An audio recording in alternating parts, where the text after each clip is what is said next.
everyone, my name is Rishika Patel and I welcome you all to Rouse Academy. Today we would be studying what is happening in Ladakh from a UPSC prelims and mains point of view. Starting from what has actually happened in Ladakh. On 24th September 2025, 4 people died, more than 80 injured, government's offices, BJP's office in Leh has been set on fire, government's infrastructure has been attacked, has been vandalized, CRPF vehicles has also been attacked. 4 लोगों की मौत हुई, 80 से ज़्यादा लोग घायल हुए, BJP का ऑफिस जो कि लेह में है उसमें आग लगाई गई, गवर्नमेंट का इंफ्रास्ट्रक्चर पे भी अटैक हुआ, सीआरपीएफ वैन्स पे भी अटैक हुआ and as a result the government has imposed curfew in Ladakh, internet has been suspended, various tools like tear gases, baton charges were also used in order to curb the violence, in order to suppress the violence. Now ये हुआ क्यों? This was the event. लेकिन what were the factors that has led to this violent incidents? What was the background behind it? चलो समझते हैं. देखो, article 370 कुछ special status provide करता था to the state of Jammu and Kashmir. Now अगस्त 2019 में ये आर्टिकल 370 को रिवोक कर दिया. क्या स्पेशल स्टेटस देता था? Like the Jammu and Kashmir was having the power to make their own constitution, they can have their separate flag, also बहुत सारी अथॉरिटीज़ दी गई थी. ठीक है. नाउ ये जो पावर्स थी, ये जो स्पेशल स्टेटस था that was given to the state of Jammu and Kashmir, that was taken away after the revocation of article 370. And further, government also brought about the Jammu and Kashmir State Reorganization Act of 2019. इस act के अंदर the entire state of Jammu and Kashmir was divided into 2 union territories. One, the Jammu and Kashmir, the union territory of Jammu and Kashmir with a legislature, and the union territory of Ladakh, but it was made without a legislature. Now see, since Ladakh was made a union territory without a legislature, it does not have the representation of their own. अपनी autonomy नहीं है उनके पास कि वो अपने laws खुद से बना सके. अर्लियर जब उनके पास स्पेशल स्टेटस था, the entire state of Jammu and Kashmir was having that special status under article 370, they were having the powers to make laws on the subjects. Now they do not have the power and this becomes first cause of unrest in the region. कि क्योंकि अब उनके पास representation नहीं है, वो autonomy नहीं है to govern themselves according to their own customs, traditions etcetera, and can make laws on the subjects that they were making laws earlier on. This become the first cause of unrest in the region. And इसी के चलते हुए जो है they started demanding statehood in the region. ठीक है. The second demand, तो first demand of statehood समझ आई कि क्यों आई this demand of statehood? Because they wanted representation, they wanted the authority to govern themselves. The second demand was the inclusion of Ladakh in the 6th schedule status. Okay, the inclusion of Ladakh in the 6th schedule status. Now what is the 6th schedule status? See, article 244 के अंदर ये 6th schedule status की बात की गई है. This is currently granted to 4 states, Assam, Meghalaya, Mizoram and Tripura. क्यों grant किया जाता है? ताकि ट्राइबल आइडेंटिटी को, उनके डिस्टिंक्टिव कल्चर को प्रिजर्व करके रखा जा सके. ठीक है. एंड द ट्राइबल्स को उनके कस्टम्स, ट्रेडिशंस के अकॉर्डिंग अपने आप को गवर्न करने का मौका दिया जा सके. ठीक है. कैसे गवर्न करेंगी, कैसे ये प्रिजर्व करेंगी अपनी आइडेंटिटी को, अपने कस्टम्स को, ट्रेडिशंस को? थ्रू ऑटोनमस डिस्ट्रिक्ट काउंसिल्स के थ्रू. ठीक है. Through what? Through autonomous district councils. अब ये जो ऑटोनमस डिस्ट्रिक्ट काउंसिल्स हैं इसमें 30 मेंबर्स होते हैं, जिनमें से 26 मेंबर्स अडल्ट फ्रेंचाइजी के बेसिस पे इलेक्ट किए जाते हैं एंड 4 मेंबर्स जो हैं वो गवर्नर नॉमिनेट करता है. ठीक है. एंड ये जो ऑटोनमस डिस्ट्रिक्ट काउंसिल्स हैं, they are having the authority to govern themselves, they are having the legislative power over land, over forest, over inheritance rights as well, etc. They are also having judicial powers to run tribal courts according to their own customary laws and practices. ठीक है. तो tribal identity, उनके culture को preserve करने के लिए ये 6th schedule status अभी तक आसाम, मेघालय, मिजोरम एंड त्रिपुरा को प्रोवाइड किया गया है। लद्दाख भी ये 6 शेड्यूल स्टेटस की डिमांड कर रहा है क्योंकि Ladakh is also a tribal dominated region. Ladakh में भी भारी मात्रा में ट्राइबल्स रहते हैं एंड उनकी आइडेंटिटी को प्रिजर्व करने के लिए और उनके कस्टम्स के अकॉर्डिंग उस रीजन को रन करने के लिए Ladakh is demanding the inclusion of Ladakh in the 6 schedule status. Further, Government Navy during elections has promised Ladakh to provide them with the 6 schedule status. Now, since अभी तक वो status provide नहीं किया गया है, this unmet promise of the government becomes the second factor for the rising discontent in the region. ठीक है, अब इसकी वजह से भी problems I. So this was the second demand of the Laddakhis, that was to include them in the 6 schedule status. ठीक है. Now, the third demand of the Laddakhis was to provide at least 2 MPs. So 2 MPs should represent them in the parliament. One from the Leh district and other from the Kargil district. अब ऐसा क्यों? See, these 2 districts are very ethnically, culturally diverse.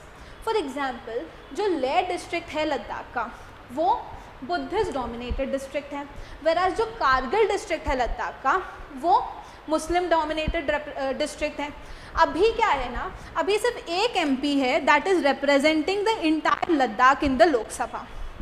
Now since both these districts Leh and Kargil are very ethnically culturally distinct and सिर्फ एक MP दोनों को represent कर रहा है, it is leading to inadequate representation.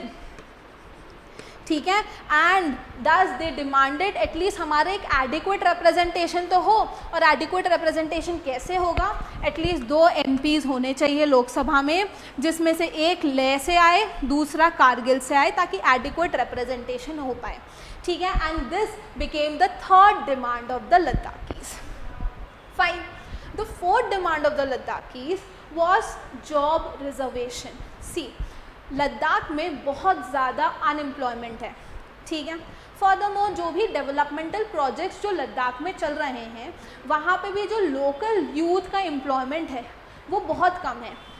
ठीक है, the proportion of local youth that is employed in those developmental projects is also very low and this is leading to frustration among the youth.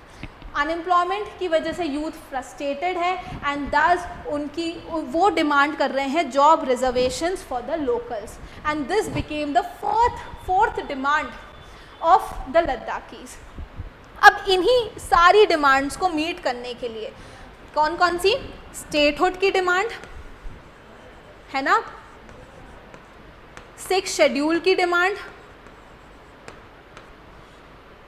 2 MPs, 1 from ले and other from Kargil की demand and job reservation की demand. इन्हीं सारी demands को meet करने के लिए सोनम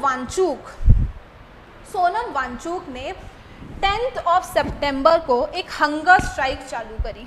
ठीक है, he started an hunger strike on 10 September. इसी के चलते हुए आफ्टर 35 डेज ऑफ फास्टिंग दो hunger strikees got hospitalized and this became a trigger moment जिसकी वजह से this turned into a violent incident. See, already youth frustrated है, government के अनमेट प्रोमिसेस की वजह से एलिनेशन हुआ है ना, एंड ऊपर से 2 लोग हॉस्पिटलाइज हुए हैं because of the hunger strike. उनकी डिमांड्स अभी भी सरकार पूरी नहीं कर रही है। This all has ultimately led to the violent incidents that we have seen on 24 September 2025। Government ने क्या किया, गवर्नमेंट ने सोनम वांगचुक को नेशनल सिक्योरिटी एक्ट के अंदर डिटेन कर दिया। सी, ये जो नेशनल सिक्योरिटी एक्ट है ये जो है वो डिटेन कर सकता है किसी भी इंडिविजुअल को अगर गवर्नमेंट को ऐसा लगता है कि वो नेशनल सिक्योरिटी के लिए थ्रेट है, पब्लिक ऑर्डर के लिए थ्रेट है, और it is a threat for public order, है ना, पब्लिक ऑर्डर के लिए थ्रेट है, या वो इंडिविजुअल जो है वो एसेंशियल सर्विसेज को डिस्ट्रप्ट कर सकता है। तो भी उस इंडिविजुअल को प्रिवेंटिव डिटेंशन के अंदर डिटेन किया जा सकता है under the national security act. और ये मैक्सिमम कितने दिन कब तक डिटेन किया जा सकता है? For a maximum period of 12 months. ठीक है, these are the prelims facts. So government ने सोनम वांगचुक को नेशनल सिक्योरिटी एक्ट के अंदर डिटेन कर लिया। द सेकेंड थिंग जो गवर्नमेंट ने की, उनका FCRA का लाइसेंस को कैंसिल करा।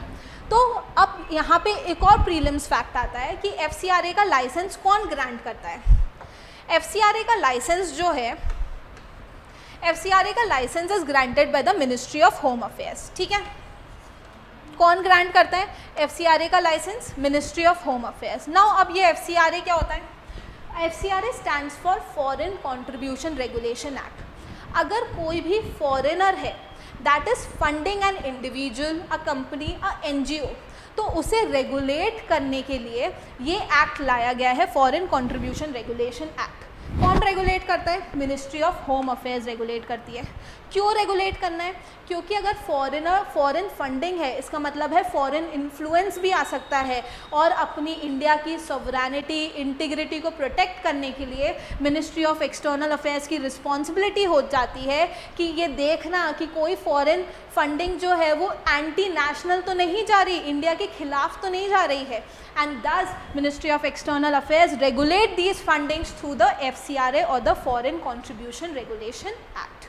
ठीक है, डायलॉग और क्या किया गवर्नमेंट ने? एक हाई पावर्ड कमेटी को सेटअप किया ताकि डायलॉग्स किए जा सके, नेगोशिएशंस किए जा सके, देखें कि क्या करना चाहिए, what should be the future course of action. ठीक है, तो these were the ultimate demands. और उसके चलते हुए what was the triggering factor, government ने क्या किया, गवर्नमेंट का रिस्पॉन्स क्या था। नाउ लेट्स सी कि क्या चैलेंजेस होंगे इन डिमांड्स को मीट करने में, क्या पॉजिटिव्स होंगे इन डिमांड्स को मीट करने में, what would be the challenges in meeting these demands. See, अगर स्टेटहुड की डिमांड को मीट करना है तो प्रो क्या होगा कि उनके पास जो है अपने अथॉरिटी आ जाएगी टू गवर्न देमसेल्फ, अपना रिप्रेजेंटेशन आ जाएगा, डेमोक्रेटिक डिसेंट्रलाइजेशन होगा। सिंस यूनियन टेरिटरी तो है वो सेंट्रल गवर्नमेंट के अंदर है, central government in union territories को रेगुलेट करती है, गवर्न करती है लेफ्टिनेंट गवर्नर्स के थ्रू, है ना।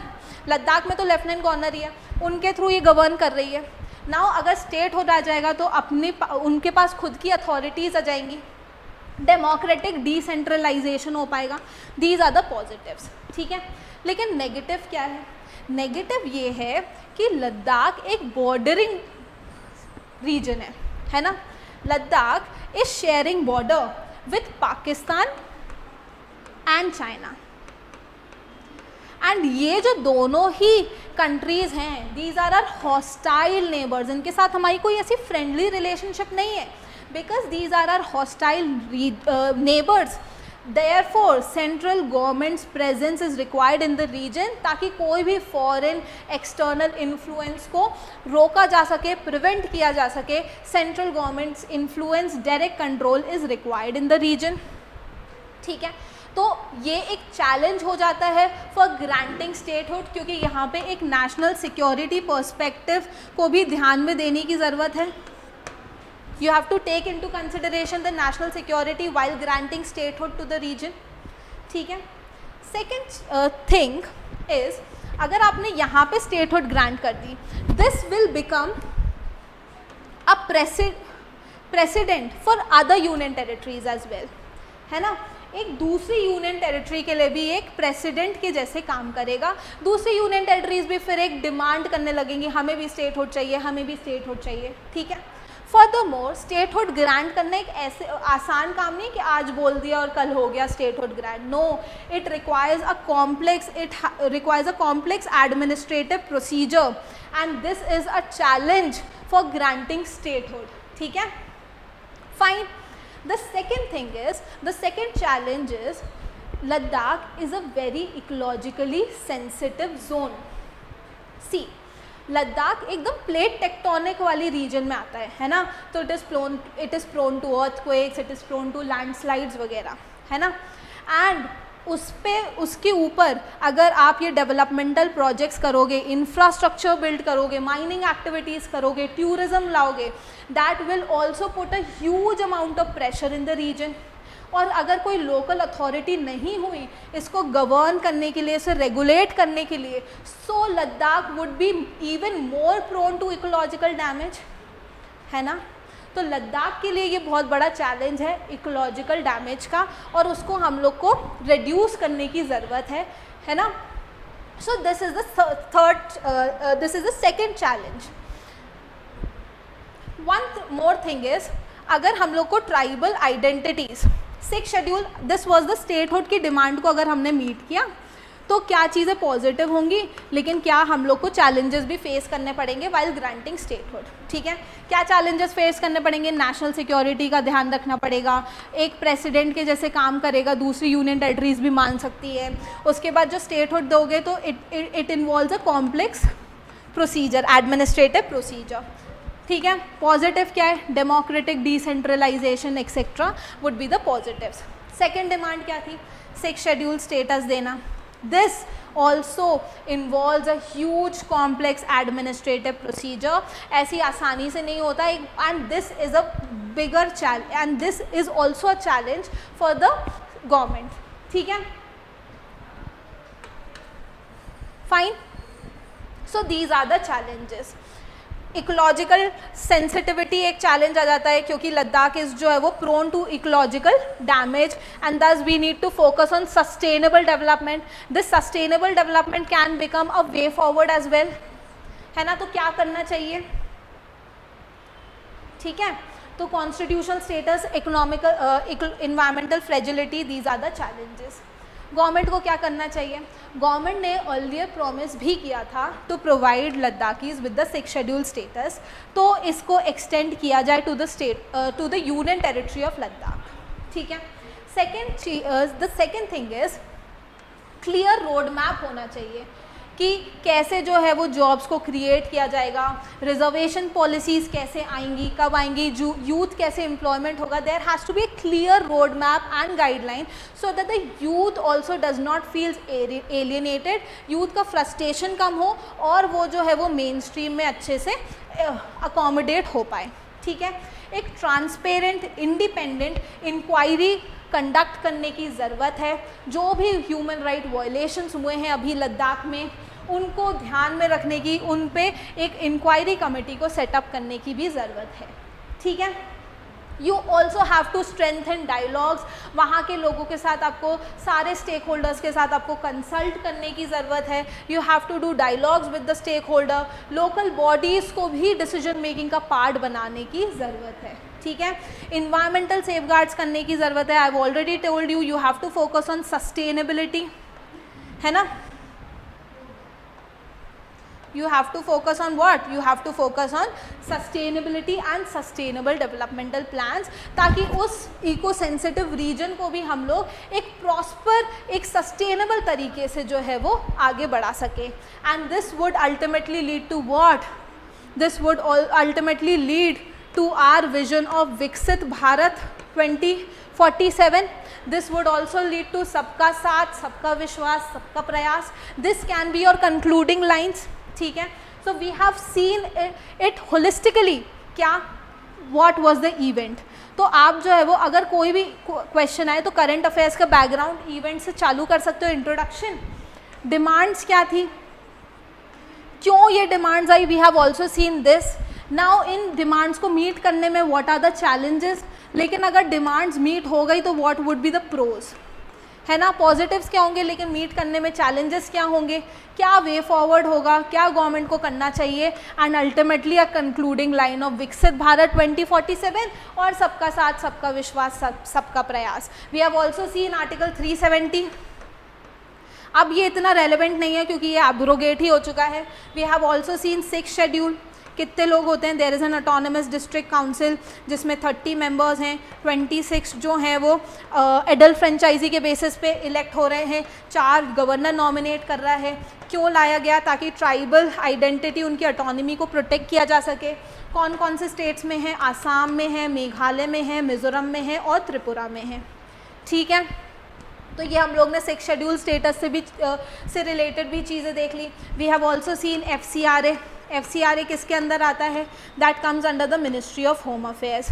ये जो है वो क्या करता है? फॉरेन फंडिंग को रेगुलेट करता है ताकि जो है वो देश की सॉवरेनिटी और जो है वो के लिए कोई थ्रेट ना हो. ये फॉरेन फंडिंग एक्सटर्नल इन्फ्लुएंस को रोकने के लिए ये जो है वो FCRA लाया गया था. ठीक है. We have also seen national security act कि उसमें मैक्सिमम पीरियड ऑफ डिटेंशन कितना हो गया? 12 मंथ्स का हो गया. डिटेन किया जाता है अगर there is a problem of public order का थ्रेट है, नेशनल सिक्योरिटी का थ्रेट है, या इफ़ अगर वो जो है वो एसेंशियल सर्विसेज को डिसरप्ट करने की उसमें क्षमता है तो हम लोग उन्हें डिटेन कर सकते हैं. जैसे अभी सोनम वांगचुक को सेंट्रल गवर्नमेंट ने डिटेन किया under the national security act. तो this was the prelims and the mains perspective of what has actually happened in Ladakh. I hope आप सबको अच्छे से समझ आया होगा. पढ़ते रहिए. Thank you so much.